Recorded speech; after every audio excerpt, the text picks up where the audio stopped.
మంత్రి పొంగులేటికి చెందిన మైనింగ్ వ్యవహారంలో అక్రమాలపై గవర్నర్ జోక్యం చేసుకోవాలని మాజీ మంత్రి కేటీఆర్ విజ్ఞప్తి చేశారు. అక్రమ మైనింగ్ పై హౌస్ కమిటీ వేయాలని డిమాండ్ చేశారు. కానీ ప్రభుత్వం సిఐడిని అడ్డుపెట్టుకుని మంత్రి పొంగులేటిని రక్షించే ప్రయత్నం చేస్తుందని ఆరోపించారు. ప్రభుత్వ పెద్దలే గద్దలుగా మారి అవినీతికి పాల్పడుతున్నారని కేటీఆర్ విమర్శలు ఎక్కుపెట్టారు. ఈ అంశంపై గవర్నర్కు ఫిర్యాదు చేశామన్నారు. మంత్రి పొంగులేటిని తక్షణమే బర్తరఫ్ చేయాలని డిమాండ్ చేశారు. వందల అక్రమ మైనింగ్ సంస్థలు బినామీల పేర్ల మీద నడుస్తున్నాయని చెప్పారు కేటీఆర్. గత 10-12 సంవత్సరాలుగా జరుగుతున్న అక్రమ మైనింగ్ మీద విచారణ జరిపిస్తాం, కానీ సిబిసిఐడి విచారణ జరిపిస్తామని చెప్పి ప్రభుత్వం ముందుకొచ్చింది. మేము అడిగింది ఏంది?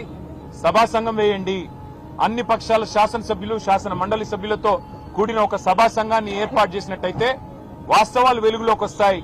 మంత్రి గారితో పాటు వందల అక్రమ మైనింగ్ సంస్థలు ఏవైతే ఈ ప్రభుత్వం కాంగ్రెస్ ప్రభుత్వంలోని పెద్దలు బినామీల పేర్ల మీద నడుస్తున్నాయో అవన్నీ కూడా బయటకు వస్తాయని చెప్పి మేము సభా సంఘం వేయమంటే సభా సంఘాలకు విలువ లేదు అంటూ ఇక్కడ శాసనసభ వ్యవహారాల మంత్రి ముఖ్యమంత్రి స్వయంగా మాట్లాడుతూ ఉన్నారు.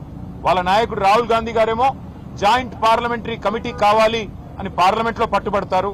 అదానీ వ్యవహారం మీద వెంటనే సభా సంఘం వేయండి అని చెప్పి పార్లమెంట్ లో అడుగుతారు. ఇక్కడ మాత్రం వారి పార్టీకి సంబంధించిన నాయకులు సభా సంఘాలకు విలువ లేదు అన్నట్టుగా మాట్లాడుతూ ఉన్నారు.